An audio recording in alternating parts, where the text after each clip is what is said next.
I'm Russell. I work at EFI, which is part of the EBC group, developing the brake pads for road and race.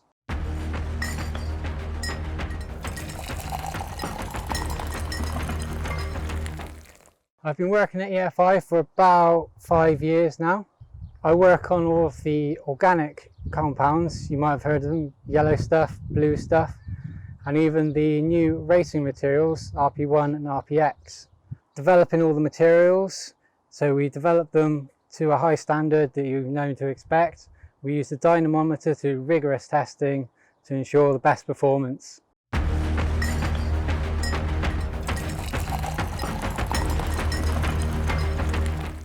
The work at EBC is quite exciting. We get a bit of varied work, especially the testing side of it.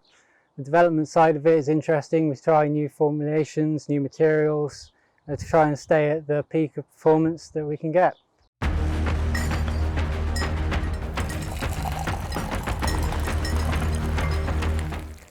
So our first car was a Vauxhall Corsa, very boring, 1 litre, nothing special. Didn't break down enough. So I bought an old 1981 Vauxhall Chevette as my daily when I was in university. I drove that around for quite a while. It's a great fun little thing. Then the bearings went on that when I was on a big trip with the friends. So after that I decided to fit a 2 litre engine into it, upgraded it, and at that stage I'd never even changed a wheel. I learnt what I was doing as I was going along and bought the tools as I was going along. And they took me the summer break, and then I finished it the last day of the summer, MOT'd it and drove it straight back to uni that day. Great fun little thing, terrifying. 2 litre engine, 150 horsepower in something that weighs about 700 kilograms. After a while driving that, the cylinder head cracked, which is quite a common fault with those red top engines. So that came off the road for a while, and I bought a series of cheap runarounds, which are great fun. Little Micra, which I actually really enjoyed, it's quite fun. Little Civic.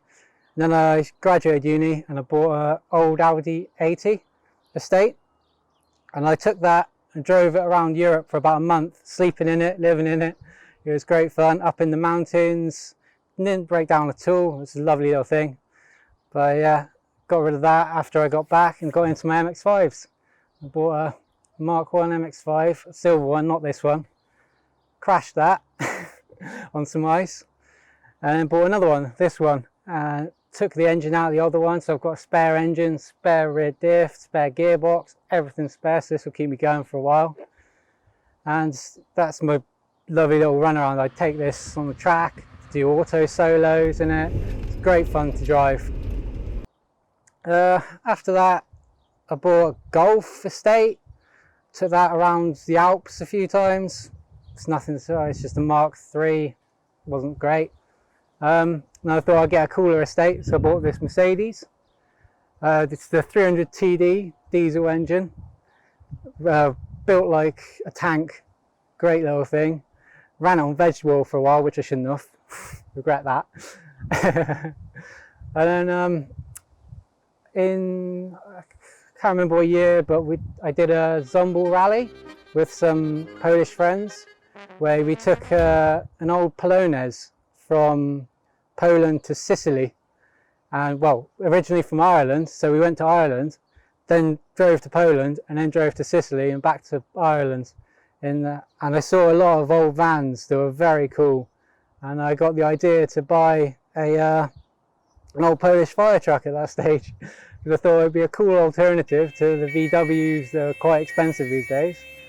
So a little while later, I found one online, got a couple friends to come, we flew out to Poland, bought it unseen, and give it a little test drive. And yeah, we drove back for like a week, sleeping in the van. We had to mend a few things on the road, but had to buy a few tools as we went, because obviously we flew over, so we didn't have any tools with us. Yeah, and I've still got that, and I've still got these cars now. It's quite an interesting history. So yeah, you know about me then. You know, I'm a full-on petrol head.